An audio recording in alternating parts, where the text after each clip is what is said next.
마태복음 21장 12절로 17절 말씀을 가지고 이상한 일이란 제목으로 말씀을 전합니다. 우리 다 같이 한번 인사할게요. 옆 사람 같이 하시고 앞뒤 사람 같이 하실 때 지난 한 주간 동안 평안하십니까? 인사합니다. 지난 한 주간 동안 평안하십니까? 평안하십니까? 평안하십니까? 오늘 예배하는 여러분들의 얼굴을 보니까 예전하고 좀 달라요. 오늘 좀 이상해요. 이유가 뭘까 생각을 해봤어요. 피곤이 많이 곁들여져 있는 얼굴이에요. 더운 날씨에 지친 탓인지 아니면 밤잠을 설친 밤잠을 깊이 못 잔 얼굴인지 제가 이렇게 보면 아는데 후자군요. 더위는 한국의 더위가 올 여름은 진짜 더위고요. 여러분 가만히 보니까 오늘은 밤잠을 깊이 못 잔 그래서 얼굴이 부시시하게 이렇게 떠 있는.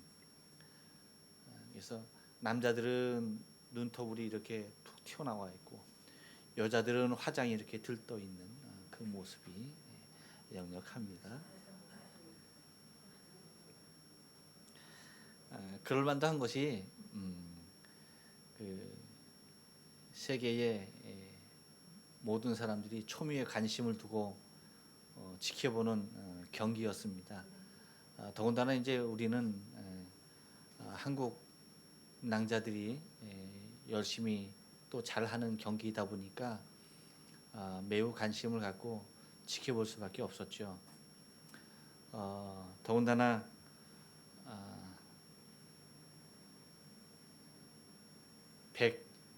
여자 경기는 116년 만이죠. 남자 경기는 112년이고요.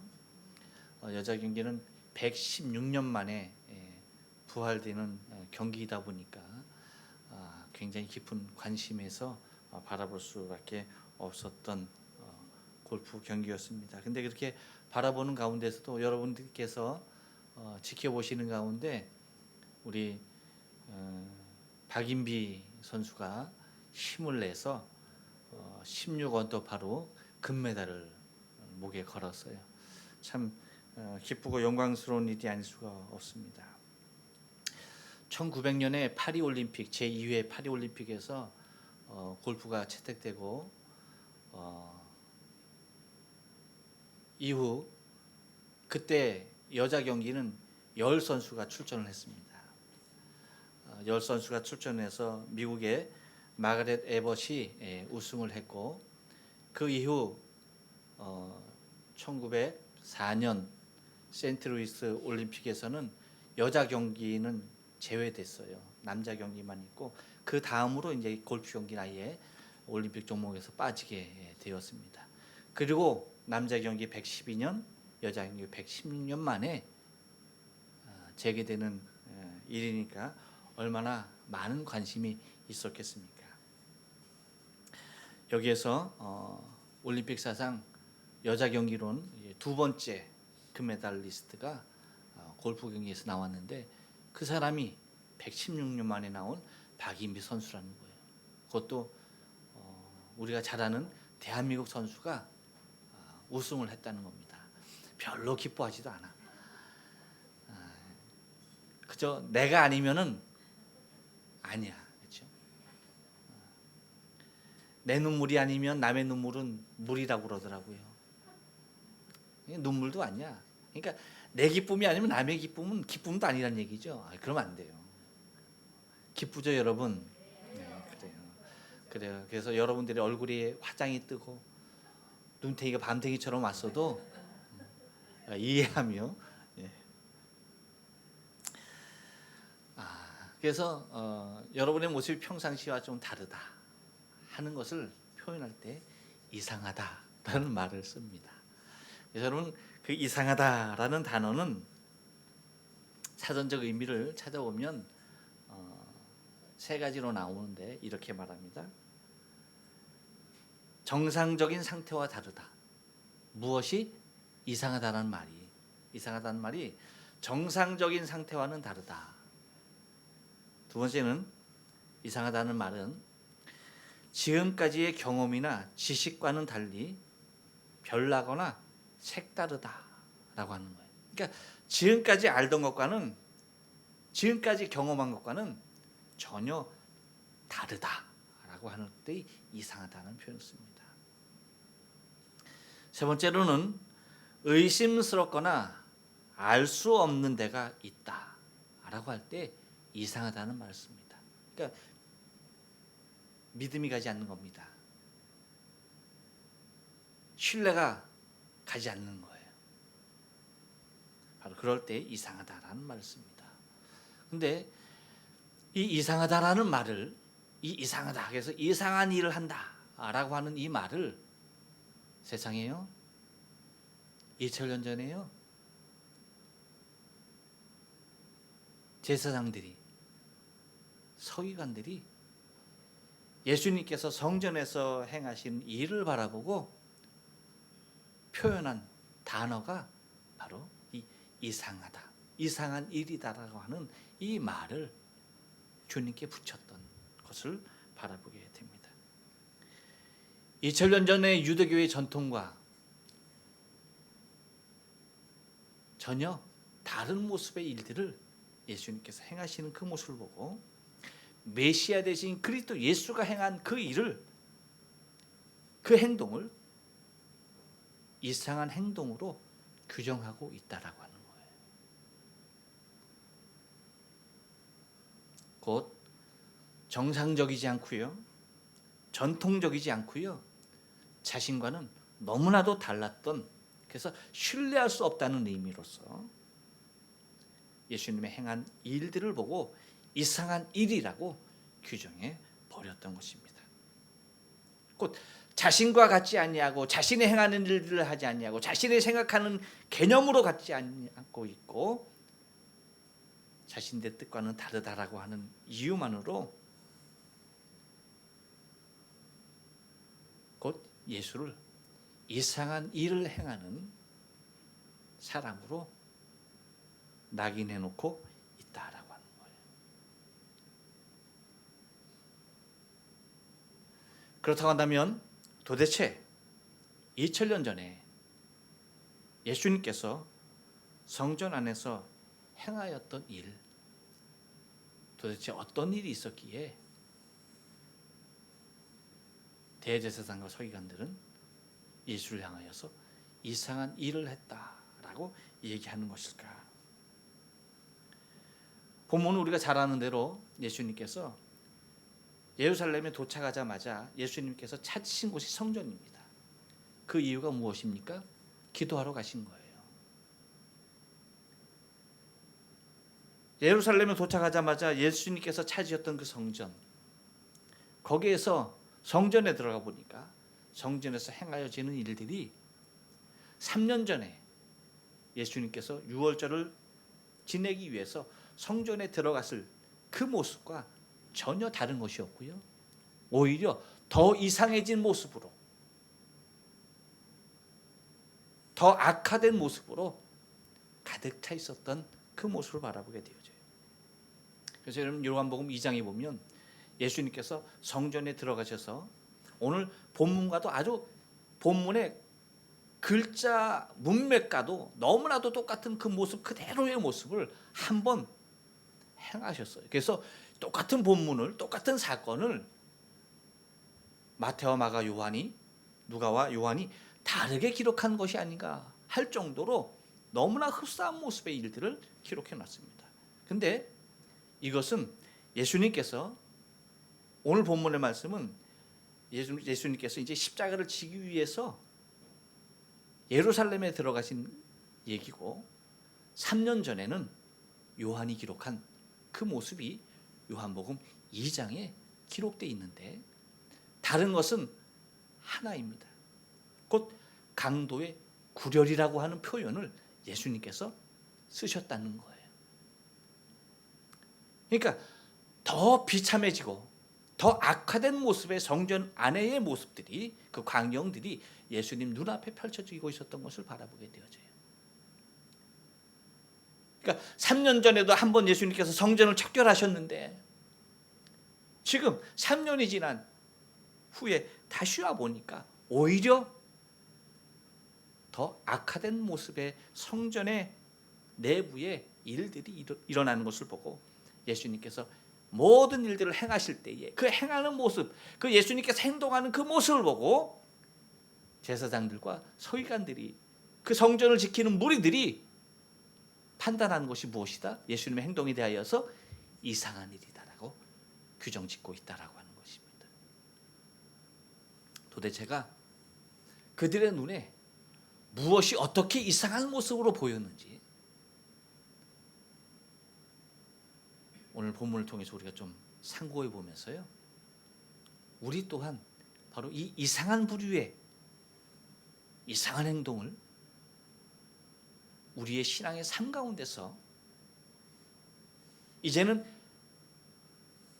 제사장과 바리새인의 시각에서 이상한 것이 아니라 바로 예수님의 시각에서 이상한 우리의 행동이 일어나고 있는지 살펴보면서 은혜를 좀 나누기를 원합니다.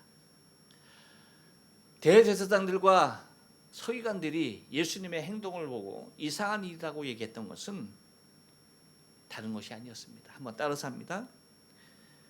성전을 개혁하는 일이었습니다. 12절 말씀 보면 이렇게 얘기해요. 예수께서 성전에 들어가서 성전 안에서 매매하는 모든 자를 내어 쫓으시며 돈 바꾸는 자들의 상과 비둘기 파는 자들의 의자를 둘러 엎으시고 라고 얘기합니다. 자, 여러분 한번 생각해 보세요. 이 일이 성전 뜰 안에서 하나님 앞에 드려져야 할 재물들을 매매하고 파는 것들이 그것이 뭐 그렇게 이상한 일인가 라고 하는 거예요. 그러니까 이스라엘 백성들의 삶 가운데서는 이것은 그 당시에 아주 그냥 너무나도 지극히 당연한 일이었어요. 왜요? 편리적인 입장에서 그들을 도왔죠.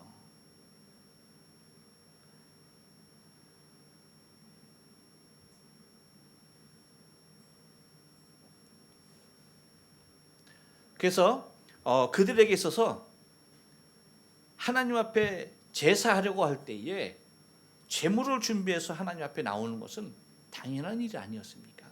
그런데 예루살렘 성 근처에, 예루살렘에 성전이 있는 근처에 사는 사람들은 하나님 앞에 제사를 할 때 뭐 별 문제가 없었을 거예요. 근데 저 멀리서부터, 저 지방으로부터 하나님의 성전을 찾아서 제사를 할 때에 그들의 수고는 보통이 아니었죠. 소를 끌고 오거나 양을 끌고 오거나, 그렇죠?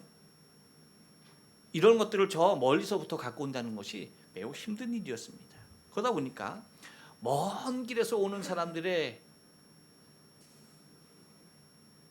제사하려 찾아오는 그 백성들의 편리를 위하여서 짐승을 성전 뜰 안에 두고 거기서 돈을 내고 짐승을 사서 하나님 앞에 드리는 것, 그것은 그 당시의 사회상으로는 아주 너무나도 당연한 일이었어요. 거기에 대하여 누구 하나 이런 방구, 이것이 잘못됐다라고 얘기하고 지적하는 무리가 없었던 것이죠. 하지만 여기에 엄청난 부조리가 얽혀 있고 비리들이 있었는데 그것이 하나님 보시기에 너무나 좋지 않았던 것입니다. 하나님의 마음에 합당치 않았던 거예요. 거룩하신 하나님 앞에, 의로우신 하나님 앞에 예배하러 나오는, 제사하러 나오는, 자신의 죄를 사함받기 위하여서 나오는 백성들이 드려야 할 제물에 하나님의 거룩함은, 하나님의 공의는 없어지고 눈앞에 자신의 이익으로 가득 차 있는 무리들의 행위는 예수님의 눈에는 그것만큼 악한 것이 없었던 것이죠. 그래서 거기에서 매매되어지는 짐승들만이 뭐 하는 겁니까? 하나님 앞에 드려질 수 있는 표시를 해놔가지고 하나님 앞에 드려질 때에 그 표시가 없으면은 갖고 온 짐승으로는 하나님 앞에 제사를 드리지 못하는 거예요. 그러니까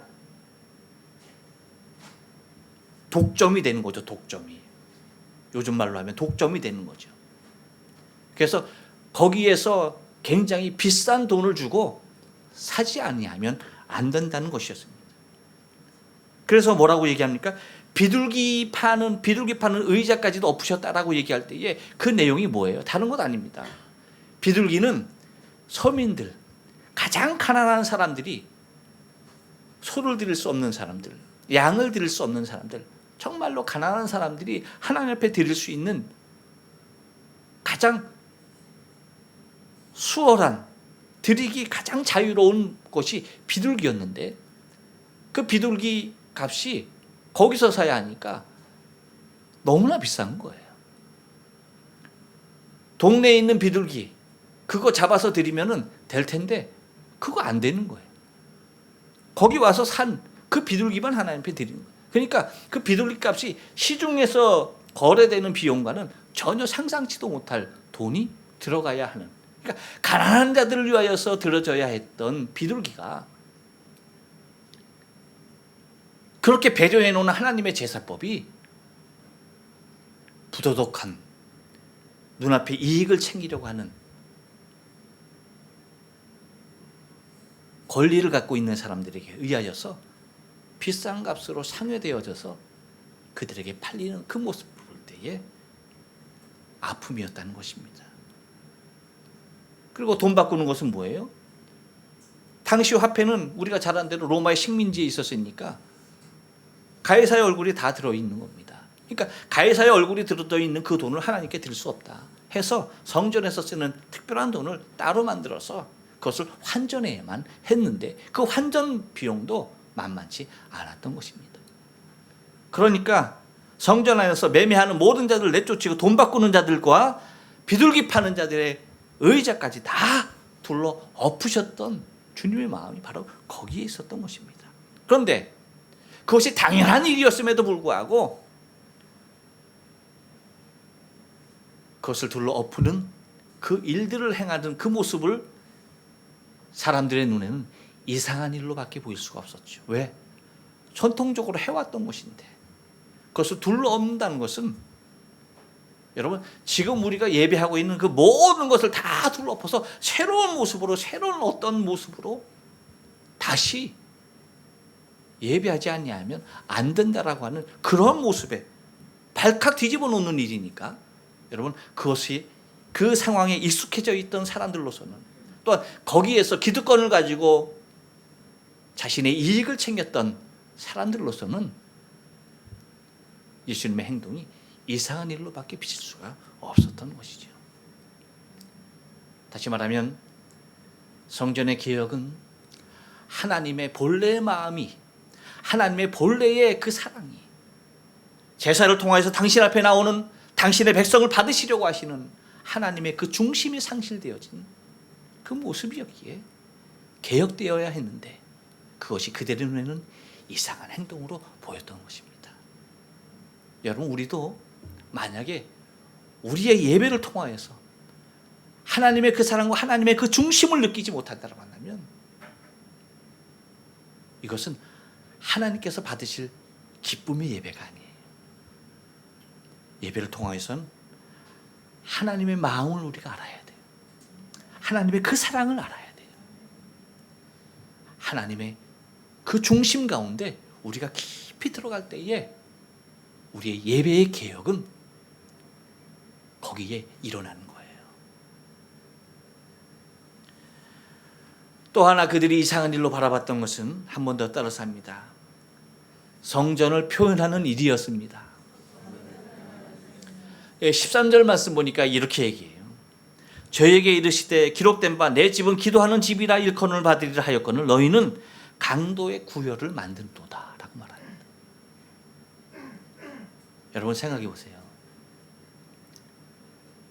제사장들이 있습니다. 서기관들이 있습니다. 당시 성전에서 리더들입니다.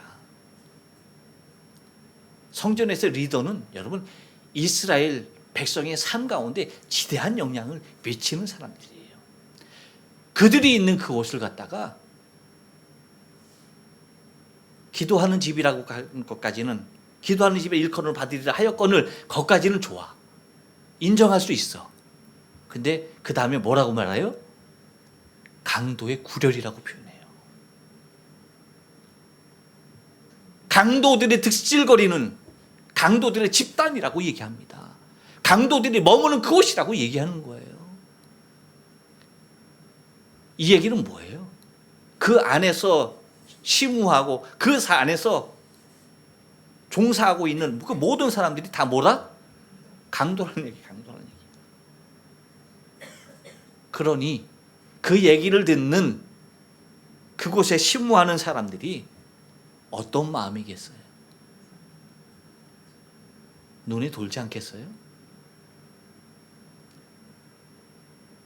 저도 눈이 돈 적이 있어요. 언젠지 아십니까, 여러분? 신천지에서 기존 교회 목사들은 다 개래. 이런 개 같은. 와, 그 얘기를 들으니까 돌겠더라고요. 그런데 여러분, 개라고 얘기하지 않냐고 뭐라고 얘기했다고요? 강도라고 얘기했어, 강도라고. 그러니 미치지 않겠어요? 그러니 예수님의 그 행동이 이상한 일이 아니겠어요?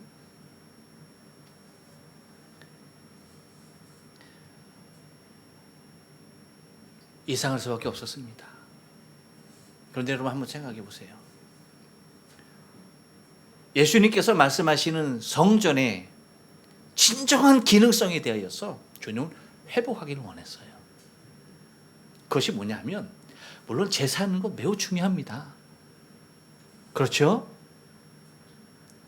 가르치고 배우는 일 매우 중요합니다. 성전에서 하는 거 매우 중요해요. 그런데 주님께서 정말 성전이 성전되게 하는, 지금으로 말하면 하나님의 교회가 하나님의 교회되게 하는 가장 크게 힘주어서 얘기하는 것은 다름이 아니라 기도하는 집이라는 거예요. 기도하는 집. 그런데 여러분, 한번 우리 냉정하게 생각해 봐요. 성전이 기도하는 집 맞습니까?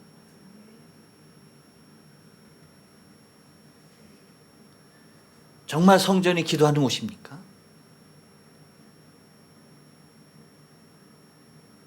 제 경험으로는 정말 6, 70년대, 80년대까지는 성전은 정말 기도하는 집이었습니다.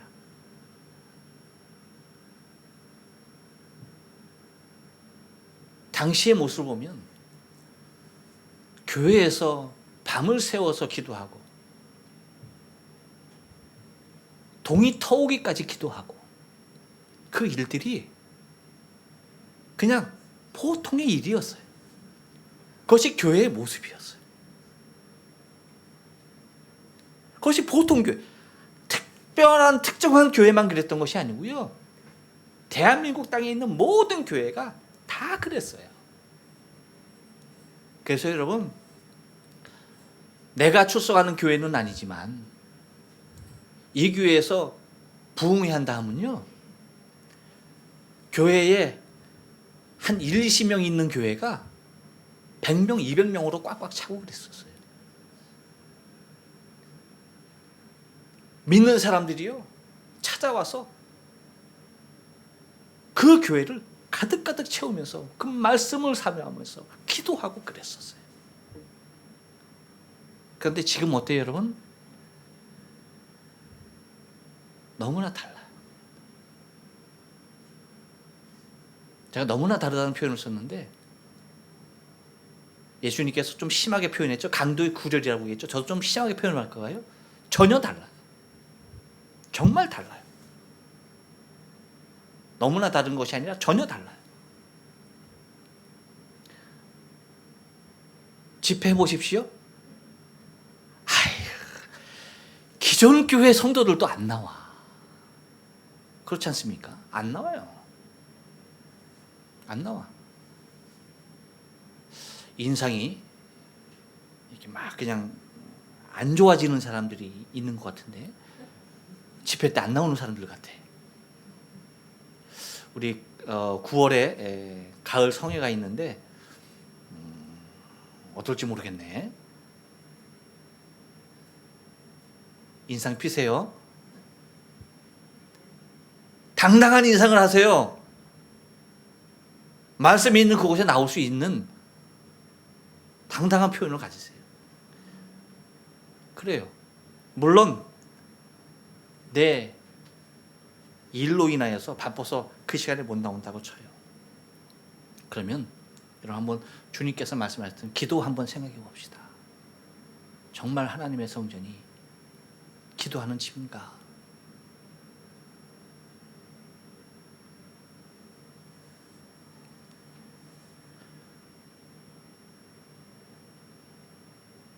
기도하는 사람 없습니다.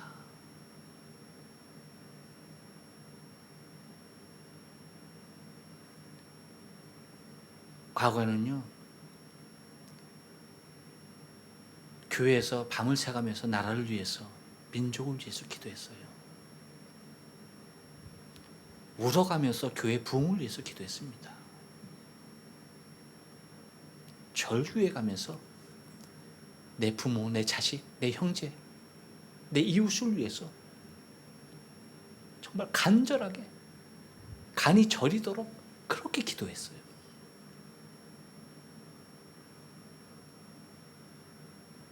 그런데 지금 교회는 예수님의 때의 성전과도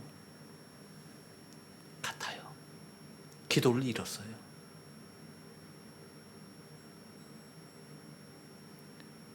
예수님께서 당신이 져야 할 그 십자가, 그걸 생각하니까 하나님 앞에 기도할 수밖에 없어요.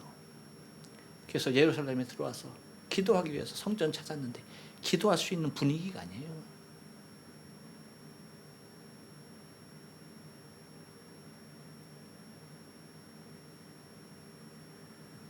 기도를 잃었던 하나님의 성전, 곧 강도의 구절이 되고야 말았습니다.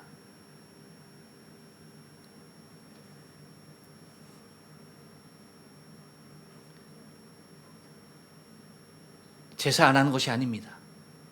가르치지 않은 것이 아니에요. 그런데 기도가 없었습니다. 물건으로 가득 찼습니다. 손이 계산만이 성전에 가득했습니다. 주님은 성전에서 예배하고 가르친 일도 했지만 기도가 살아있는 집이야말로 하나님의 성전이라고 말씀하고 계시는 거예요. 교회가요, 기도 잃으면 강도의 구절이 됩니다. 자신의 일꾼으로 가득 찬 사람으로 붐비고 말아요. 교회가 강도의 구절이 될 때 교회 안에 있는 모든 사람은 뭔지 아십니까? 강도입니다. 성도 아니에요. 강도예요. 강도로 가득 찬 사람들이 하나님 앞에 예배한다는 미명 아래 어떻게 강도짓 할까? 그거 모략하고 궁상하고 있는 것이 하나님의 교회가 될 수 있다는 사실을 잊지 말아야 돼요. 우리의 신앙의 삶 가운데 기도가 회복되길 원해요. 하나님 앞에 부르짖는 일들이 일어나길 원해요. 우리 너무나 배가 불러요. 우리 너무나 잘 살아요. 우리 너무나 우리에게 부족한 것이 없어요. 그래서 하나님 앞에 간구하는 것도 없습니다.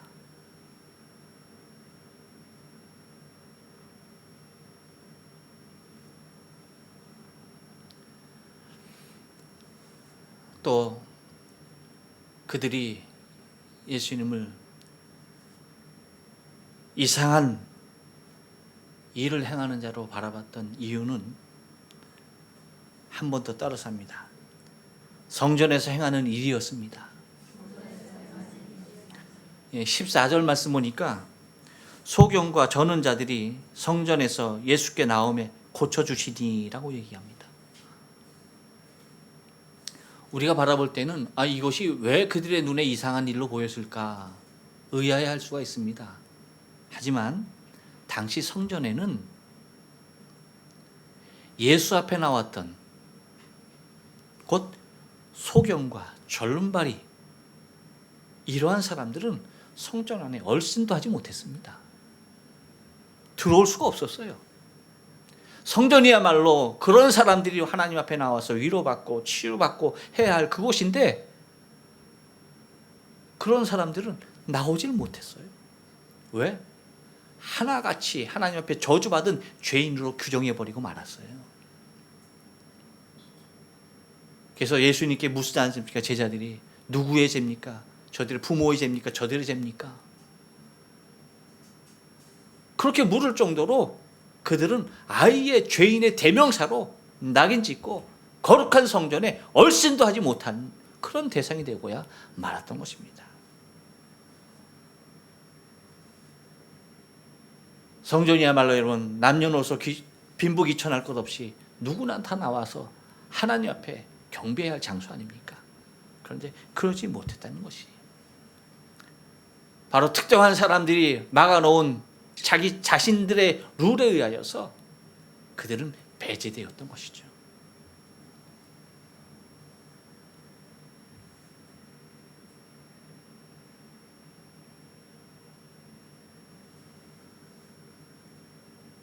우리가 야고보서를 주일 오후에 보고 있는데 우리가 봤던 말씀입니다. 야고보서 2장에 보면 2절 이하에 보면 이런 표현이 있죠.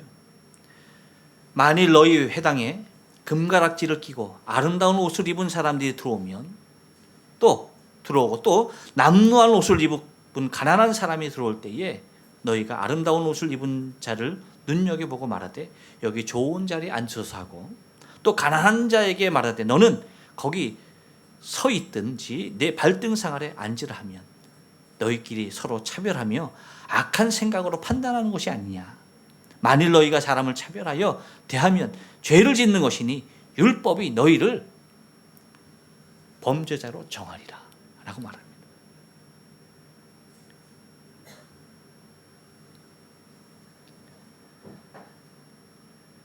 주님은요, 병든 사람이나 건강한 사람이나 부한 사람이나 가난한 사람이나 다 동일한 모습으로 대하셨는데 그 이유가 뭔지 아십니까? 모두가 다 생명이었어요. 당신이 그들을 위해서 피 흘려야 할 너무나 귀한 생명이었어요. 그러기에 건강한 사람이 되었던 가난한 사람이 되었던 부자가 되었던 약한 사람이 되었던 할 것 없이 주님은 동일한 모습으로 그들 다 안으시고 그들을 품으시고 그들을 만나주셨던 것입니다. 그래서 예수님을 따라서 성전 안으로 들어오는 절름발이 소경을 향하여서 그들을 고치시는 것은 주님께서 평소에 행하셨던 그 모습 그대로를 행하신 것입니다.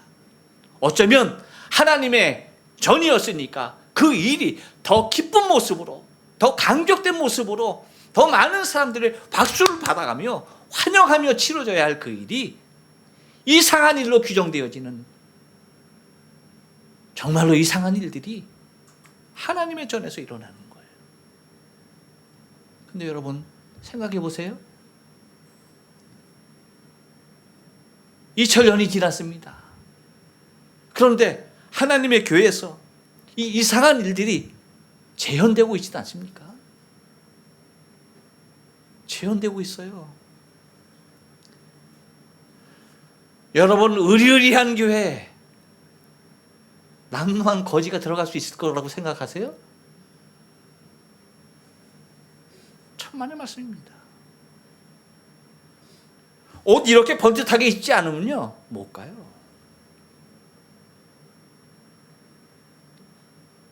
한번 생각해 보세요. 여기 성전에 정말 냄새 고약하게 나고 언제 옷을 입었는지, 언제 빨아 입었는지, 언제 목욕을 했는지 모르는 그 사람이 지금 들어왔다고 생각해 보세요. 여러분들의 시선은 그곳으로 다 집중될 거예요. 저는 설교 마쳐야 될 거예요 아마. 봐주는 사람이 없어요. 봐주는 사람. 들어주는 사람이 없어요. 왜? 생각으로 저 인간은 뭔가, 저건 뭐야 하면서 여러분 그렇게 생각하지 않겠어요? 우리의 마음에, 주님의 마음이 회복되어야 돼요. 주님이 성전 안에서 행하셨던 것을 기억하세요. 차별이 없으셨어요. 노골적으로 차별되고 있는 그들의 벽을 허물고 있는 주님의 모습을 생각해야 합니다. 우리도 형제에 대하여서 벽을 쌓고 있거나 그들에 대하여서 마음을 열지 못하면 주님 분명히 당신들을 향하여서 마음을 열지 않을 것입니다. 기억해야 돼요. 다시는 하나님의 교회에서 이 일이 구별 없이 누구나 사랑으로 대하는 이 일이 절대 이상한 일로 나타나서는 결코 되지 아니할 것이라는 얘기입니다. 또 하나 그들이 이상한 일로 규정했던 것은 뭡니까? 한번 따라서 합니다. 성전에서 높임을 받는 일이었습니다. 15절 하반절 말씀 보니까 이렇게 얘기해요. 또 성전에서 소리질러 호산나 다윗의 자손이여 하는 아이들을 보고 분하여 라고 말합니다. 여러분 주님은 만왕의 왕이 되셔요. 아멘. 이럴 땐 제가 아멘은 여러분에게 시키지 않나 할지라도 좀 하세요. 그냥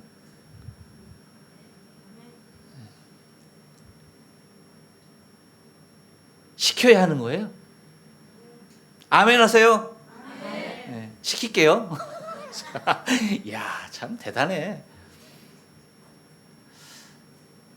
주님은요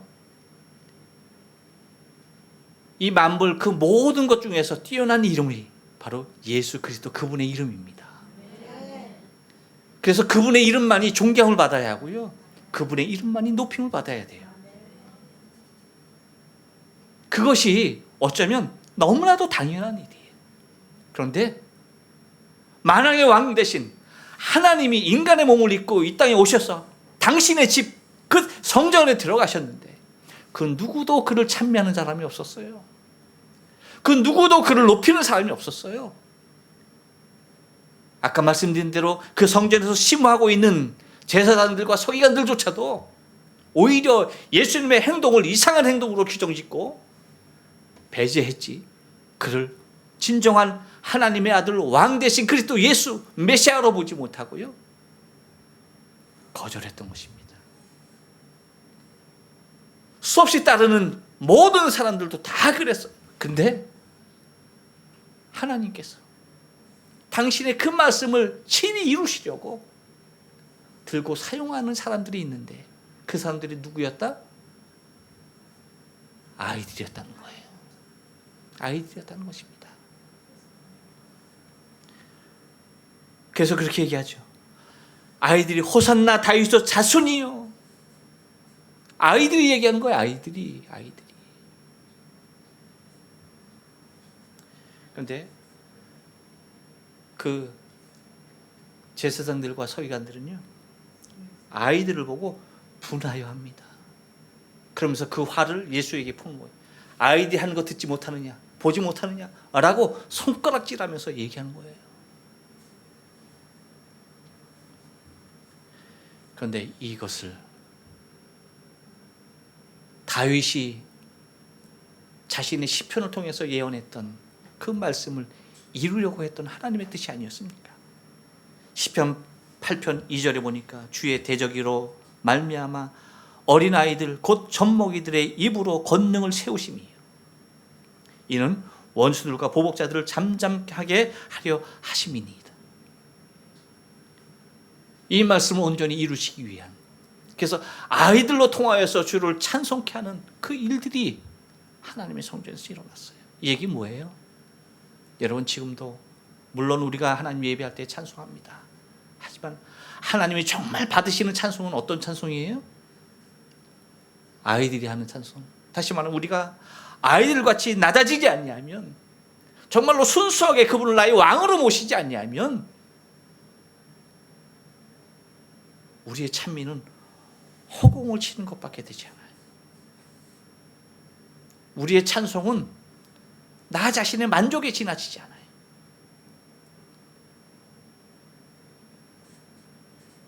우리의 찬미가 하나님께서 받으실, 우리 주께서 받으실 가장 영광스러운 찬미가 되기 위해서는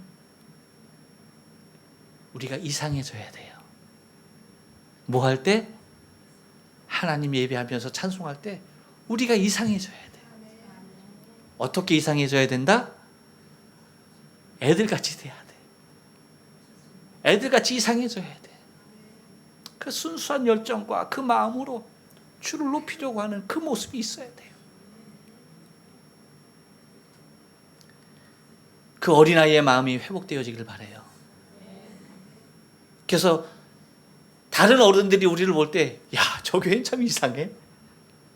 아, 그 얘기 좀 들었으면 좋겠어. 그 얘기 좀 들었으면 좋겠어. 아, 동경연합장로교회 하니까, 아, 성도들이 다 이상해. 아, 그 얘기 좀 들었으면 좋겠어. 그 얘기 좀. 다 정상적이지 않아. 그 얘기 좀 들었으면 좋겠어. 그 얘기 좀. 근데 그 사람들의 입에서, 다른 사람들의 입에서, 동경연합장로교회 교인들은 다 이성적이어서, 다 신사적이어서 그런 얘기 안 들었으면 좋겠어. 정말 이상해. 그 교회 가니까 찬송하는 것도 이상하고, 아이고, 기도도 이상하고, 다 이상해. 목사도 이상하고, 다 이상해. 그 얘기 좀 들었으면 좋겠어요.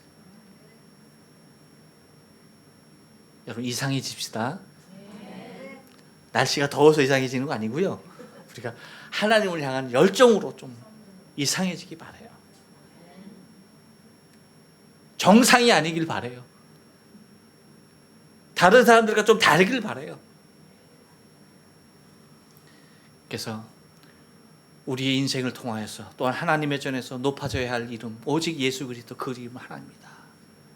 그분의 이름의 존귀를 위하여서, 그분의 이름의 영광을 위하여서 우리의 생명이 드려지고, 우리의 찬양이 드려지고, 우리의 예물이 드려지고, 우리의 인생이 드려질 때에 그것이 감격스러운 일 아니겠는가라고 하는 것입니다. 마지막으로 그들의 눈에 예수님의 이상한 일은 무엇이었느냐? 한 번 더 따라삽니다. 성전을 떠나 베다니로 가는 일이었습니다. 17절 말씀 보니까 그렇게 얘기해요. 그들을 떠나 성 밖으로 베다니에 가서 거기서 유하니라 라고 얘기합니다. 이것이 뭐가 이상할까 하는 거예요. 그런데 당시 우리는 이것을 이상한 일로 볼 수가 없어요. 그렇죠? 왜? 예수님께서 성전에서 나가서 예루살렘 밖에 있는 베다니로 갔다. 한 3km 정도 떨어져 있는 곳이거든요. 베다니로 갔다. 거기서 가셨나 보다라고 얘기할 수가 있는 거예요.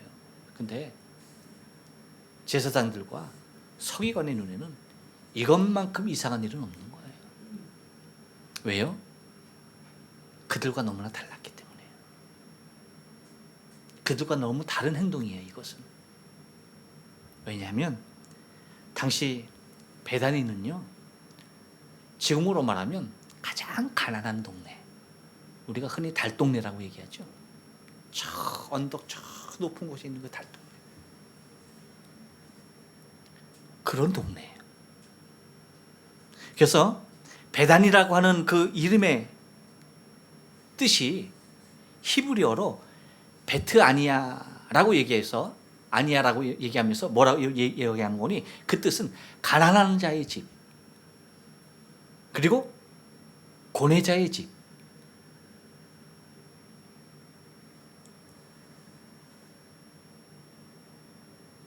가난하고 고뇌가 있는 그 동네. 그러니까 얼마나 그 당시 소외되고 아픔이 있는 사람들이, 사연이 있는 사람들이 그 달동네, 그 언덕, 그러니까 여리고로 가는 그 지경에 3km 정도 떨어진 마을에 산기슭에 위치한 동네. 그러니까 그 당시 가장 가난하고 병들고 약한 사람들이 거기에서 사는 바로 그 동네였던 곳입니다. 그런데 예수님은요, 이 베다니를 오늘만 가신 것이 아니에요. 습관처럼 베다니를 찾습니다. 그래서 베다니에서 많은 일들을 행하셨어요. 그 중에 우리가 잘 아는 대로 나사로, 마리아, 마르다 남매 있지 않습니까? 그들이 거기 살아요. 거기서 나사로를 찾는 곳이 그 베다니입니다. 그것뿐만 아니라 문둥이 시몬 그 집, 거기에서 함께 음식을 드셨던 곳이 문둥이 집, 그것이 어디에 있었다? 베다니예요, 베다니. 그러니까 어떤 동네인지 아시겠죠? 문둥이 사는 동네예요. 그러니까 어떤 동네인지 아실 거예요. 거기.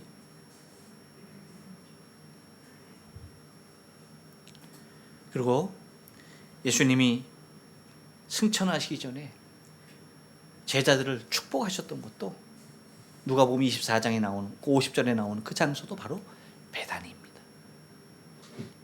이렇듯이 예수님은 그 베다니를 찾는 것이 특별한 일이 아니었어요. 그런데요, 제사장들과 서기관들은요, 거들떠보지도 않는 동네입니다. 발길도 얼씬치도 않는 그런 동네예요. 왜? 불편하고 냄새나고 힘들고 그런 곳 찾아갈 일이 없습니다.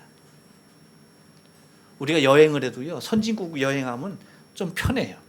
근데 후진국 여행을 보신 적 있습니까, 여러분? 이야, 피곤해. 더러워. 와, 어렵습니다.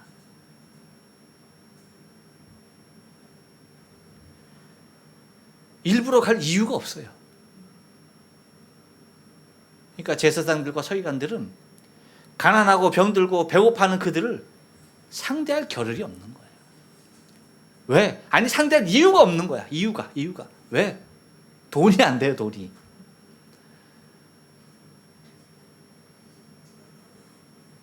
성전 안에서만 부한 자들만 상대해도요, 충분했었거든요. 그러니 예수님께서 베다니에 가서 주무시러 가는, 숙소를 베다니로 정해서 가는 그 모습에 이해할 리가 없는 겁니다. 가장 이상한 행동이 아닐 수가 없었던 것입니다. 여러분, 예수님은 항상 그들의 보기에 이상한 행동을 하셨어요. 그들이 생각지 아니하는, 그들이 관심도 없는 그곳에 관심을 두시고, 생각지도 아니한 것들을 생각하시고, 만나지도 말아야 할 자들을 만나 주시면서 그들을 상대하시면서 그들을 치유하시고 그들을 안아주셨습니다. 그것이 오늘도 성전을 떠나서 베다니로 가시는 주님의 뒷모습이에요. 우리도 제사장과 서기관들 보기에 이상한 행동이 우리의 행동이길 원하고요, 주님 보시기에 나 닮았구나, 나랑 똑같네 라고 하는 그 행동이 우리의 행동 되길 원합니다. 그래서 소외되고 가난한 자들을 보면 우리가 가슴이 뛰어서 견딜 수 없는 그 아름다운 주님의 고귀한 성품이 저와 여러분의 마음, 그래서 마지막 때 주님 오시기만을 소망하면서 주님을 기다리는 저와 여러분의 신앙의 삶, 베다니로 올라가시는 여러분의 결단이 있는 걸음이 되어지는 신앙이 저와 여러분의 신앙 되어지길 주의 이름으로 축원합니다. 기도하십니다.